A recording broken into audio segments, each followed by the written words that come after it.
আসসালামু আলাইকুম। সংবাদে আপনাদের সবাইকে স্বাগত জানাচ্ছি। আমি ফিরোজ তোহা। শুরুতেই সংবাদ শিরোনাম। বাংলাদেশের সর্বশেষ গুরুত্বপূর্ণ আপডেট সংবাদে আপনাকে স্বাগত। শুরুতেই সংবাদ শিরোনাম, পরে বিস্তারিত। প্রথমে জানাবো, নিষিদ্ধ হচ্ছে যুবলীগ স্বেচ্ছাসেবক লীগ, বললেন আসিফ মাহমুদ। নিষিদ্ধ হতে যাচ্ছে আওয়ামী লীগের সহযোগী সংগঠন যুবলীগ স্বেচ্ছাসেবক লীগ।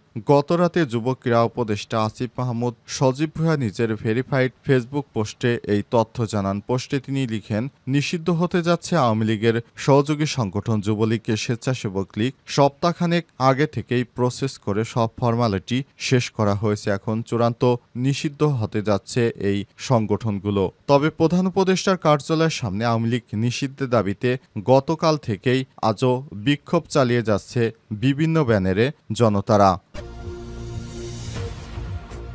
জানাবো, ভারতের সেই গর্বের রাফায়েল যুদ্ধ বিমান ভূপাতিত করল পাকিস্তান। পাকিস্তানের সামরিক অভিযান চালানোর সময় 3টি অত্যাধুনিক প্রযুক্তির রাফায়েল যুদ্ধ বিমান এবং 2টি অত্যাধুনিক প্রযুক্তির রাশিয়ার তৈরি যুদ্ধবিমান ধ্বংস করে দিয়েছে পাকিস্তানের সেনাবাহিনী। এরপরই পুরো বিশ্বে বিষয়টি নড়েচড়ে উঠেছে ভারতের সামরিক সক্ষমতা নিয়ে। কারণ যুদ্ধক্ষেত্রে সব থেকে যে অস্ত্রটি গুরুত্ব বহন করে সেটি হচ্ছে যুদ্ধবিমান। আর ভারতের 5টি যুদ্ধবিমানকে মাটির সাথে মিশিয়ে দিয়েছে পাকিস্তান সেনারা। এরপর জানাবো, ভারতীয় ড্রোনের বধ্যভূমি এখন পাকিস্তান। হামলা পাল্টা হামলার মধ্যে এবার ইসরায়েলের তৈরি 25টি ভারতীয় ড্রোন ভূপাতিত করা হয়েছে বলে দাবি করছে পাকিস্তান। অত্যাধুনিক অস্ত্রশস্ত্রে সজ্জিত দিল্লির এতগুলো ড্রোন হারানোর ঘটনাকে বড় বিপর্যয় হিসেবে দেখা হচ্ছে। এদিকে দিল্লিতে উচ্চ সতর্কতা জারি, বাতিল করল সরকারি কর্মচারীদের ছুটি। ভারতের বিভিন্ন বর্ডার এলাকায় হামলার পর দিল্লিতে জারি করা হয়েছে উচ্চ সতর্কতা, বাড়ানো হয়েছে নিরাপত্তা, সঙ্গে সঙ্গে বাতিল করা হয়েছে সরকারি কর্মচারীদের সমস্ত ছুটি। সন্ধ্যার পর থেকেই দিল্লির আকাশে পাকিস্তানের মিসাইলে ভরে যায়। জানাবো, 3 সামরিক স্থাপনায় হামলার অভিযোগ ভারতের প্রত্যাখ্যান পাকিস্তানের। পেহেলগামে হামলার জেরে গত মধ্যরাতে পাকিস্তানের আজাদ কাশ্মীর এবং অন্যান্য স্থানে বিমান হামলা চালায় ভারত। এর জবাবে তাৎক্ষণিকভাবে ভারতের বিমান লক্ষ্য করে পাকিস্তান পাল্টা হামলা চালায়। এর একদিন পরই আবার ভারত 3 সামরিক স্থাপনায় হামলা করেছে বলে অভিযোগ করে। তবে তাদের অভিযোগ প্রত্যাখ্যান করে দিয়েছে পাকিস্তান। প্রিয় দর্শক, এতক্ষণ শুনছিলেন সংবাদ শিরোনাম, এবারে বিস্তারিত।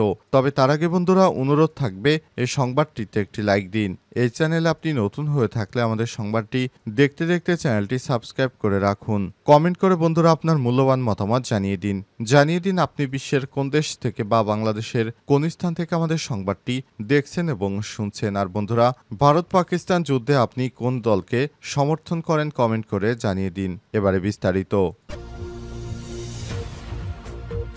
নিষিদ্ধ হচ্ছে যুবলীগ স্বেচ্ছাসেবক লীগ, বললেন আসিফ মাহমুদ। নিষিদ্ধ হতে যাচ্ছে আওয়ামী লীগের সহযোগী সংগঠন যুবলীগ স্বেচ্ছাসেবক লীগ। বৃহস্পতিবার 8 মে রাতে যুব ক্রীড়া উপদেষ্টা আসিফ মাহমুদ সজীব ভুঁইয়া নিজের ভেরিফাইড ফেসবুক পোস্টে তথ্য জানান। পোস্টে লিখেছেন, নিষিদ্ধ হতে যাচ্ছে আওয়ামী লীগের সহযোগী অঙ্গ সংগঠন যুবলীগ স্বেচ্ছাসেবক লীগ। সপ্তাহখানেকের আগে থেকেই প্রসেস করে সব ফরমালিটি শেষ করে এখন চূড়ান্ত পর্যায়ে রয়েছে। তিনি আরও লিখেছেন, গণহত্যাকারী আওয়ামী লীগ এবং তার সহযোগী সংগঠনগুলো নিষিদ্ধ এবং রাজনৈতিকভাবে নিশ্চিহ্নকরণ নিশ্চিত করায় জুলাই গণ অভ্যুত্থানের অঙ্গীকার। এবং জুলাই গণ অভ্যুত্থান সেভাবেই এগিয়ে যাচ্ছে যেভাবে আওয়ামী লীগকে নিষিদ্ধ করা হবে। আওয়ামী লীগকে বাংলাদেশের মাটি থেকে ব্যান করে দেওয়া হবে, এ লক্ষ্যেই তারা কাজ করছে এবং সেভাবেই সামনের দিকে এগিয়ে যাচ্ছে, এমনটাই জানিয়েছে তারা।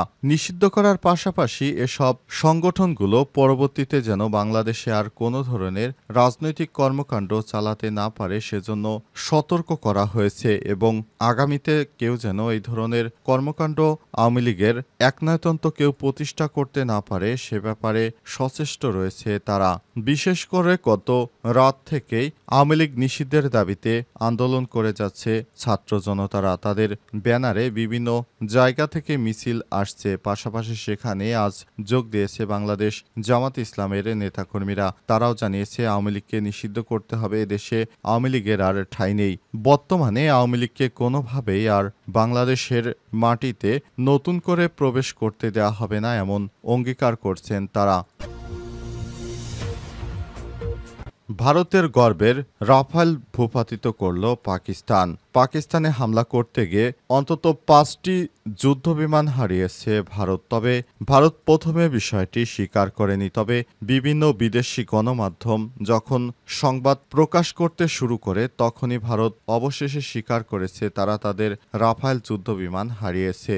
তাদের একসময়ের যে গর্ব রাফাল যুদ্ধবিমান, যে 2টি রাফাল যুদ্ধবিমান বাংলাদেশের দিকে উড়িয়ে দিলে নাকি বাংলাদেশ ভয়ে থরথর করে কাঁপবে, এমনটা জানিয়েছিল ভারতের পশ্চিমবঙ্গের এক বিজেপি নেতা। অথচ তাদের সেই গর্বের রাফাল ভূপাতিত করেছে পাকিস্তানের সেনাবাহিনী। ভারতের অন্তত 3টি রাফাল যুদ্ধবিমান এবং পাকিস্তানের হাতে আরও রাশিয়ার তৈরি অন্তত 2টি যুদ্ধবিমান ভূপাতিত হয়েছে, যা ভারতের ব্যাপক লজ্জার কারণ। পৃথিবীর এত রাষ্ট্রের মধ্যে যুদ্ধ চলছে, তারপরও কখনো রাফাল যুদ্ধবিমান কেউ পৃথিবীর ইতিহাসে ভূপাতিত করতে পারেনি। কিন্তু শুধুমাত্র পাকিস্তানের সেনারা সেই অসম্ভব কাজকে সম্ভব করে দিয়েছে। পাকিস্তানি যোদ্ধারা ভারতের সেই আগ্রাসী মনোভাবকে মাটির সাথে মিশিয়ে দিয়েছে। ভারত যে গর্ব করেছিল তাদের রাফাল যুদ্ধবিমান দিয়েই পাকিস্তানকে ধ্বংস করে দিবে, কিন্তু যুদ্ধের প্রথম দিনে ভারতের 5টি যুদ্ধবিমান হারায় পাকিস্তানের হাতে। পাকিস্তানের আকাশ সীমানায় এগুলো ঢুকতে তো পারেনি, বরং সেগুলো ধ্বংস হয়ে গেছে। এটি হচ্ছে ভারতের জন্য উপযুক্ত শিক্ষা। ভারতীয় ড্রোনের বধ্যভূমি পাকিস্তান। হামলা পাল্টা হামলার মধ্যে এবার ইসরায়েলি তৈরি 25টি ভারতীয় ড্রোন ভূপাতিত করা হয়েছে বলে দাবি করেছে পাকিস্তান। অত্যাধুনিক অস্ত্রে সজ্জিত দিল্লির এতগুলো ড্রোন হারানোর ঘটনাকে বড় বিপর্যয় হিসেবেই দেখা হচ্ছে। এর আগে 5টি ভারতীয় অত্যাধুনিক যুদ্ধবিমান ভূপাতিত করার দাবি করেছিল ইসলামাবাদ। এছাড়াও সীমান্তে 50 জনের মতো ভারতীয় সেনা হত্যা করা হয়েছে বলে দাবি করেছে দেশটির পক্ষ থেকে। উত্তেজনার মধ্যে দুই দেশের নিরাপত্তা কর্মকর্তাদের মধ্যে যোগাযোগ হয়েছে বলে জানা গেছে। এদিকে ভারত দাবি করেছে পাকিস্তান এবং পাকিস্তান শাসিত কাশ্মীরের অভ্যন্তরে সন্ত্রাসীর ঘাঁটিতে বিমান হামলায় কমপক্ষে 100 জন সন্ত্রাসী নিহত হয়েছে। অন্যদিকে পাকিস্তানের হামলায় নিহত ভারতীয়দের সংখ্যা বেড়ে 16 জনে দাঁড়িয়েছিল। সেনাবাহিনী পাকিস্তানের একাধিক স্থানে বিমান প্রতিরক্ষা রাডার সিস্টেমগুলোকে আঘাত করেছে। যদিও ভারতীয় ড্রোন হামলায় সামরিক